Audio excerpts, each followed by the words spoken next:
Praise Lord, praise Lord, praise Lord. Hallelujah, hallelujah, hallelujah. सबको जय मसीह की। जय मसीह की। परमेश्वर, हमारा परमेश्वर जो सबका परमेश्वर है, वो क्रोध करने वाला है, इसलिए वो चाहता है कि उसकी चेतावनी की ओर ध्यान दो। हालेलुया। आज के सुसमाचार के लिए परमेश्वर की बेटी प्रार्थना करें। सबको जय मसीह की। परमेश्वर आप सबके साथ है और आप सबसे बहुत प्रेम करता है। Hallelujah, hallelujah. महान परमेश्वर, सर्वशक्तिमान ईश्वर, जमीन आसमान दे मालिक ते खालिक, ਤੁਹਾਡਾ ਧੰਨਵਾਦ, ਤੁਹਾਡਾ ਸ਼ੁਕਰ ਕਰਦੇ स्वामी ਅੱਜ ਦੇ ਅੱਛੇ ਦਿਨ ਲਈ, ਅੱਛੇ ਸਮੇਂ ਲਈ ਮੇਰੇ ਪਿਤਾ ਜੀ, ਜੋ ਸਾਡੀਆਂ ਜ਼ਿੰਦਗੀਆਂ 'ਚ ਬਖਸ਼ਿਆ ਪ੍ਰਭੂ, ਖੁਸ਼ੀਆਂ ਤੇ ਆਨੰਦ ਦਾ ਦਿਨ ਬਖਸ਼ਿਆ, ਤੰਦਰੁਸਤੀ ਦਿੱਤੀ ਪਿਤਾ ਜੀ, ਔਰ ਆਪਣੇ ਕਦਮਾਂ 'ਚ ਬੈਠਣ ਲਈ ਆਪਣਾ ਫਜ਼ਲ ਬਖਸ਼ਿਆ ਪ੍ਰਭੂ। ਇਹ ਸਭ ਤੁਹਾਡੀ ਦਇਆ, ਤੁਹਾਡੀ ਕਿਰਪਾ ਹੈ ਮੇਰੇ ਪਿਤਾ ਪਰਮੇਸ਼ਵਰ, ਔਰ ਤੁਹਾਡੀ ਬੇਟੀ ਹਿਰਦੇ ਤੋਂ ਤੁਹਾਡਾ ਧੰਨਵਾਦ, ਤੁਹਾਡਾ ਸ਼ੁਕਰ ਕਰਦੀ ਹੈ स्वामी। ਸੱਚਮੁੱਚ ਖੁਦਾ ਜੋ ਸੇਵਾ ਬਖਸ਼ੀ ਪ੍ਰਭੂ, ਹਰ ਰੋਜ਼ ਵਚਨ ਦਿੰਦੇ ਆ, ਪ੍ਰਚਾਰ ਕਰਨਾ, ਉਸ ਲਈ ਵੀ ਤੁਹਾਡਾ ਧੰਨਵਾਦ, ਤੁਹਾਡਾ ਸ਼ੁਕਰ ਕਰਦੇ ਹਾਂ। ਬੇਨਤੀ ਕਰਦੀ ਪਿਤਾ ਜੀ, ਹੁਣ ਤੁਸੀਂ ਆਪਣੇ ਵਚਨ ਦੇ ਅਨੁਸਾਰ ਸਾਡੇ ਵਿਚਕਾਰ ਆਓ ਔਰ ਵਚਨ ਪੜ੍ਹਨੇ 'ਚ, ਪ੍ਰਚਾਰ ਕਰਨੇ 'ਚ ਸਾਡਾ ਮੂੰਹ ਬਣ ਕੇ ਬੋਲੋ ਮੇਰੇ ਪਿਤਾ ਜੀ, ਤਾਂ ਕਿ ਤੁਹਾਡਾ ਦਿੱਤਾ ਵਚਨ ਤੁਹਾਡੀ ਇੱਛਾ ਦੇ ਮੁਤਾਬਿਕ ਮੇਰੇ ਪਿਤਾ ਪਰਮੇਸ਼ਵਰ ਦੁਨੀਆ ਦੀ ਸ਼ੋਰ ਤੱਕ ਪਹੁੰਚੇ।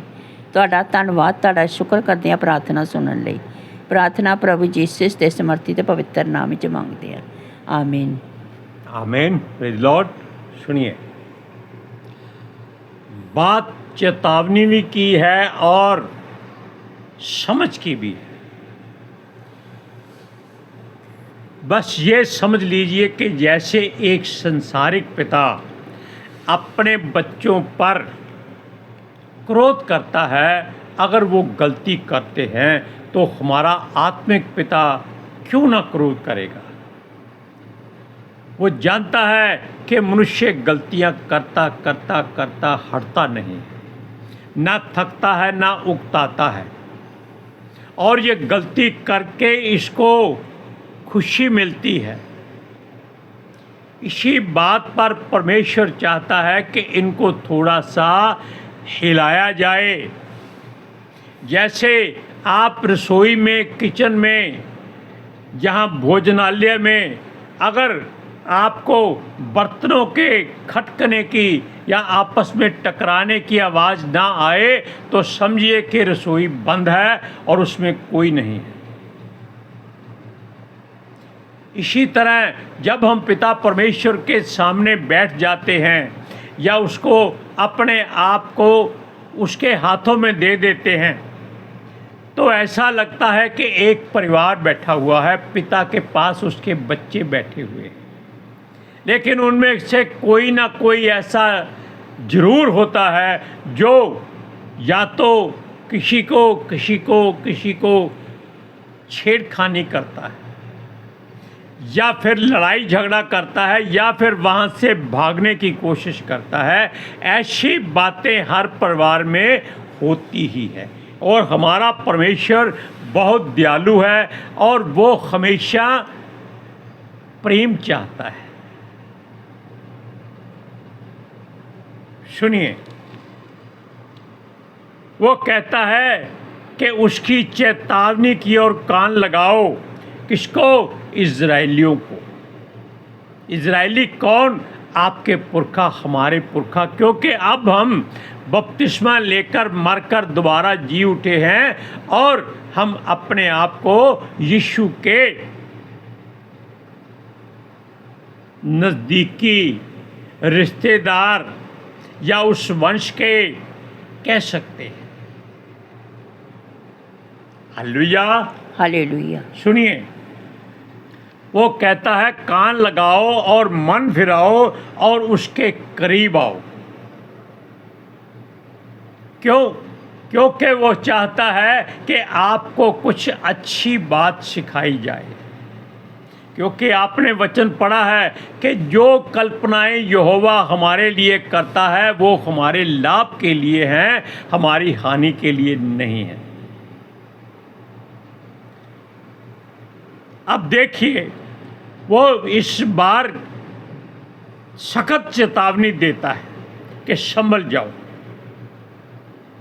संभलने का मतलब है कि अगर आप शरारती बच्चों की तरह ही रहेंगे, सीरियस नहीं होंगे, तो आपका नुकसान हो सकता है।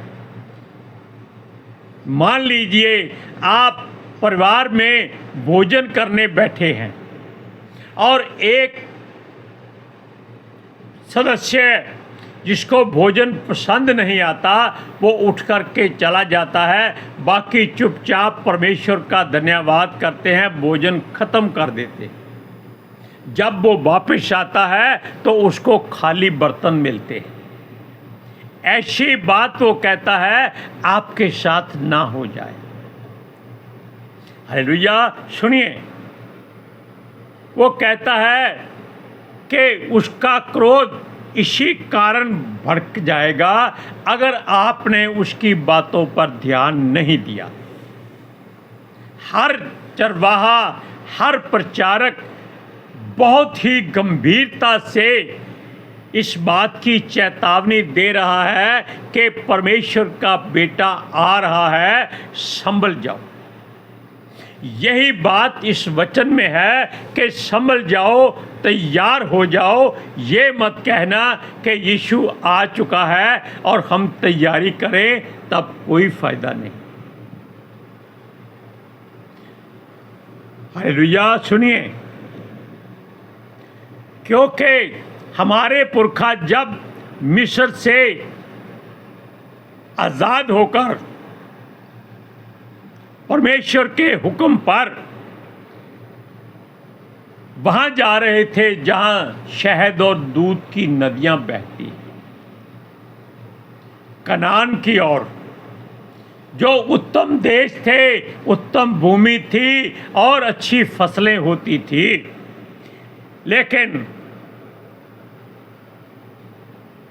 वो फिर भी वापस मुड़कर अपने मिस्र वाले समय को याद करते थे। क्यों? क्योंकि वहाँ वो मूर्ति पूजा करते थे। 430 बरस उनके बीच में रहे थे, उनके जैसे वो हो चुके थे। और यहाँ पर हमारा पिता परमेश्वर, जमीन आसमान का मालिक और खालिक, जो हमारे हृदय की हर बात को जान लेता है, इस बात से वो उकता गए थे, क्योंकि उनकी मूर्तियां जो थी सोने चांदी या काठ की, पत्थर की, मिट्टी की, वो उनके हृदय की बात नहीं जान सकती थी, इसलिए वो उनके साथ प्रसन्न रहते थे और हर वो बुरा काम करते थे जो उनको मालूम नहीं होता था। और ये मूर्तियां उन्होंने अपने हाथों से बनाई होती थी और उन्हीं के आगे वो सिजदा करते थे, दंडवत करते थे, उन्हीं के सामने बैठकर रोते थे कि हे देवताओं, हमको बचाओ। जो खुद आपके हाथ के बने हुए हैं वो आपको कैसे बचा सकते हैं, जबकि हमारा परमेश्वर जीवित परमेश्वर है और हमें उसके जीवित बच्चे बनकर रहना है। आमीन। हालेलुया। हालेलुया। सुनिए, इसलिए ये लोग परमेश्वर की निगाह में गुनाहगार होते जा चुके थे, क्योंकि वो कहता है जब तुम मिस्र में थे तब मूर्ति पूजा करते हो, अब आप उस जगह पे जा रहे हो जो परमेश्वर आपको देने पर है। 40 दिन का सफ़र आपको 40 साल में पूरा करना पड़ेगा, क्योंकि वो कहता है इस सफ़र के दौरान आपको किसी बात की घटी और कमी नहीं हुई और आपने बलि, मेल बलि, दोष बलि, सब बलियां चढ़ाई, लेकिन आपके हृदय में वही पुरानी बातें, वो गंदगी भरी हुई थी, वो जाती नहीं थी। तब आप लोग क्या सोचते थे कि वो रिफान देवता, वो मिस्र के मूर्तियों वाले, जो मोलेक देवता आदि के सितारे या उनकी मूर्तियां आप उठाए फिरते थे, ये तब होता था जब ये परमेश्वर के सामने, उसकी वेदी के सामने खड़े होते थे। इनको वो बातें याद आती थी और परमेश्वर इनके हृदय की बात जान लेता था।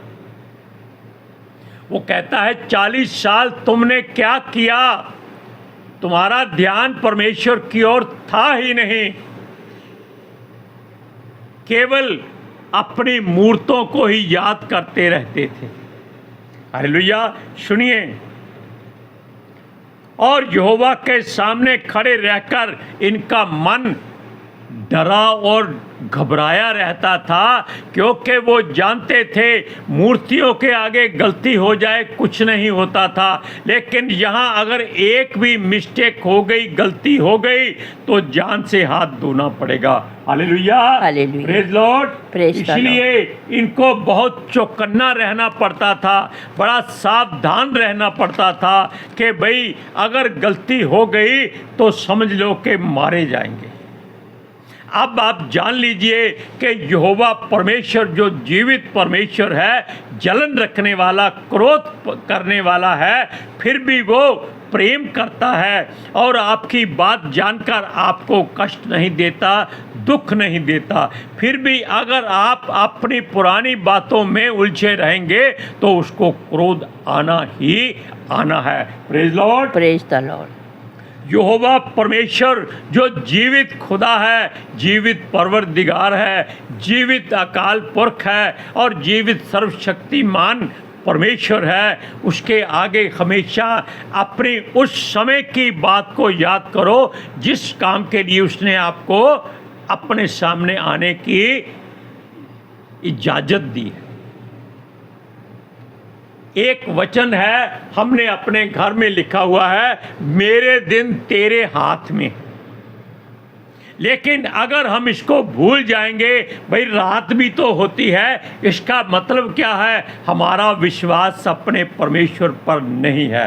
दिन का मतलब है कि हमारा सारा समा परमेश्वर तेरे हाथ में है, कब से लेकर जन्म से मृत्यु तक।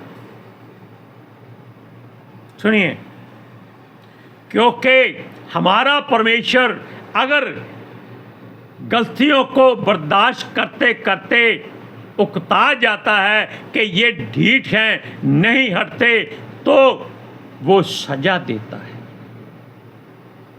अब जानते हैं हारून के बेटों ने गलती की थी, उनका ध्यान कहीं और था, उन्होंने साधारण आग ली और परमेश्वर की वेदी की आगे धूप देनी शुरू कर दी और दोनों वहीं मारे गए।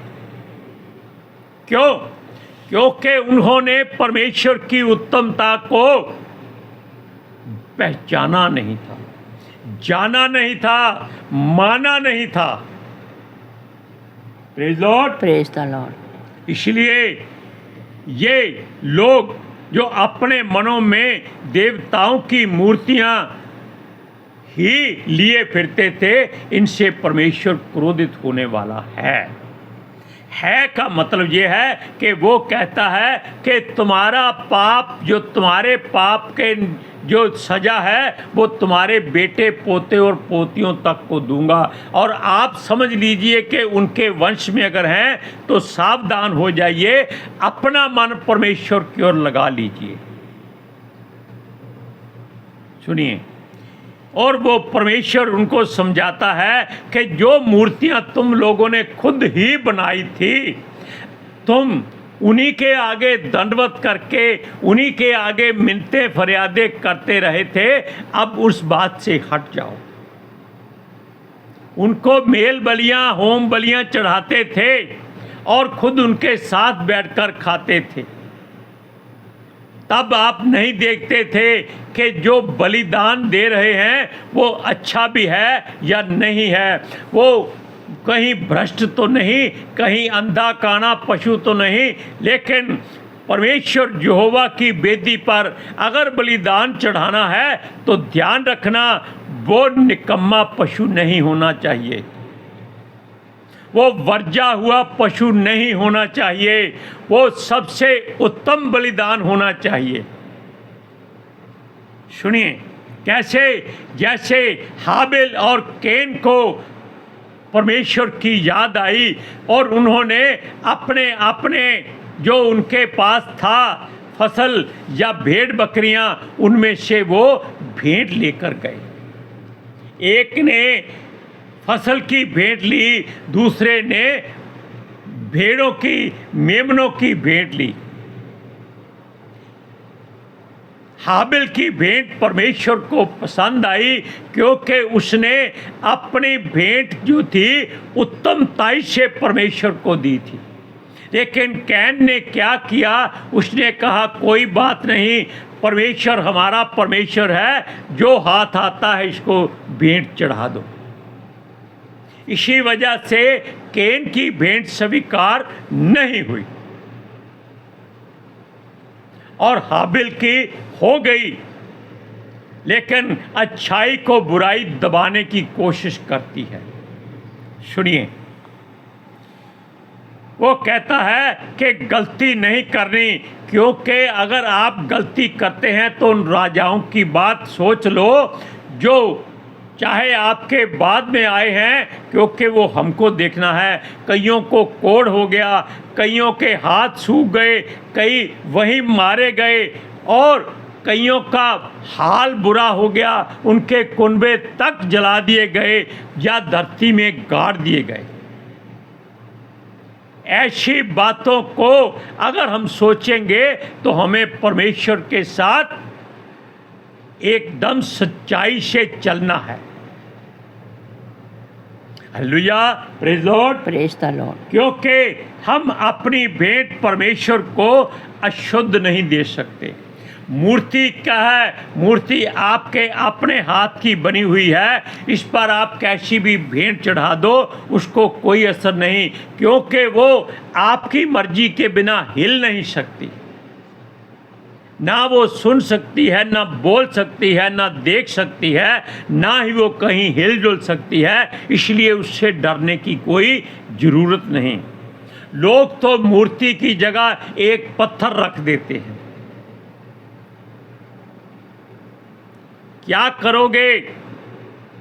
संसार के वचनों में कुछ बातें हमको याद आती हैं। अगर नहाने धोने से परमेश्वर मिलता है तो किसको मिलेगा? मेंढकों और मछलियों को, जो हमेशा नहाते रहते हैं।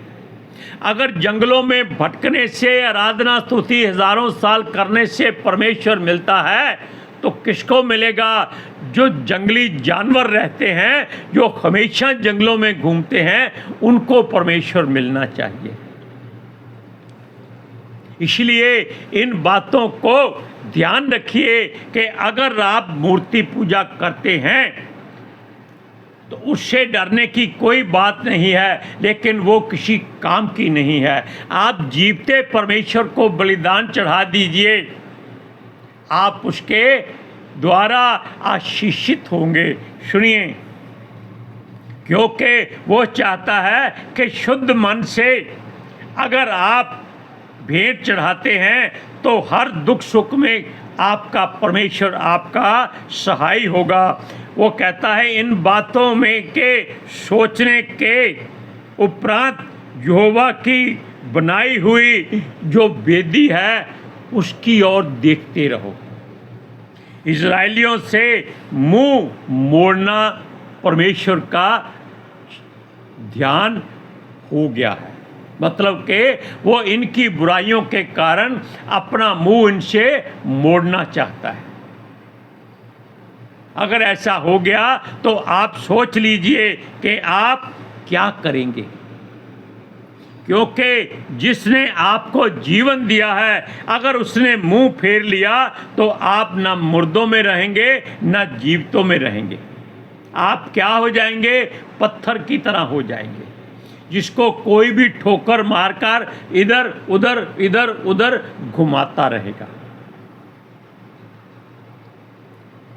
वो कहता है पुरानी बातों को भूल जाओ तो अच्छी बात है और परमेश्वर की ओर मुड़ो और सच्चाई को जानो और जीवते परमेश्वर को जीवते होकर प्रार्थना करो, मुर्दे बनकर ना करो। वचन को पढ़िए, प्रेरितों की पुस्तक 7वां अध्याय उसकी 42 से 43वीं आयत में। सुनिए ध्यान से। अंत परमेश्वर ने मुंह मोड़कर उन्हें छोड़ दिया कि आकाश गण को पूजे, जैसा भविष्यवक्ताओं की पुस्तक में लिखा है। वो हर चेतावनी परमेश्वर जो है अपने भविष्यवक्ताओं के द्वारा लिख कर देता है। वचन क्या था? हे इज़राइल के घराने, क्या तुम जंगल में 40 वर्ष तक पशु बलि और अन्न बलि मुझ ही को चढ़ाते रहे? तुम मोलेक के तंबू और रिफान देवता के तारे को लिए फिरते रहे। कहाँ? मन में, हृदय में, सोच में, एहसास में, बातों में, लालच में। सुनिए, अर्थात उन मूर्तियों को जिन्हें तुमने दंडवत करने के लिए बनाया था, अंत मैं तुम्हें बेबीलोन के पार ले जाकर बसाऊंगा।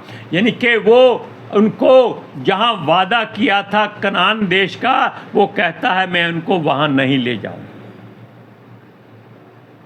गैर जातियों के बीच में वो कहता है इनको छोड़ दूंगा। और गैर जातियां क्या करेंगी आप जानते हैं। आज के सुसमाचार के लिए परमेश्वर की बेटी प्रार्थना करेगी। Hallelujah. Thank you Jesus, thank you Lord, thank you पवित्र आत्मा जी। ਤੁਹਾਡਾ ਧੰਨਵਾਦ, ਤੁਹਾਡਾ ਸ਼ੁਕਰ ਕਰਦੇ ਸੁਆਮੀ, ਸਾਡੇ ਵਿਚਕਾਰ ਆਉਣ ਲਈ, ਵਚਨ ਪੜ੍ਹਨ 'ਚ, ਪ੍ਰਚਾਰ ਕਰਨ 'ਚ, ਸਾਡਾ ਮੂੰਹ ਬਣ ਕੇ ਬੋਲਣ ਲਈ ਪਿਤਾ ਜੀ। ਤੁਹਾਡੀ ਬੇਟੀ ਹਿਰਦੇ ਤੋਂ ਤੁਹਾਡਾ ਧੰਨਵਾਦ, ਤੁਹਾਡਾ ਸ਼ੁਕਰ ਕਰਦੀ ਸੁਆਮੀ। ਸੱਚਮੁੱਚ ਖੁਦਾ ਤੁਹਾਡਾ ਦਿੱਤਾ ਵਚਨ ਤੁਹਾਡੀ ਇੱਛਾ ਦੇ ਮੁਤਾबिक ਮੇਰੇ ਪਿਤਾ ਪਰਮੇਸ਼ਵਰ ਦੁਨੀਆ ਦੀ ਸ਼ੋਰ ਤੱਕ ਪਹੁੰਚੇ, ਲੋਕ ਸੁਣਨ ਔਰ ਸੱਚਾਈ ਨੂੰ ਜਾਣਨ ਔਰ ਸੱਚਾਈ ਉਹਨਾਂ ਨੂੰ ਆਜ਼ਾਦ ਕਰੇ ਪਿਤਾ ਜੀ। ਮੈਂ ਤੁਹਾਡਾ ਧੰਨਵਾਦ, ਤੁਹਾਡਾ ਸ਼ੁਕਰ ਕਰਦੀ ਹਾਂ ਸੁਆਮੀ। ਔਰ ਤੁਹਾਡੇ ਬੱਚੇ ਹਮੇਸ਼ਾ ਤੁਹਾਡੀ ਸ਼ਾਂਤੀ ਔਰ ਤੁਹਾਡੇ ਅਨੁਗ੍ਰਹਿ ਵਿੱਚ ਬਣੇ ਰਹਿਣ। ਆਮੀਨ आमीन। Praise Lord, hallelujah. सबको जय मसीह की। जय मसीह की।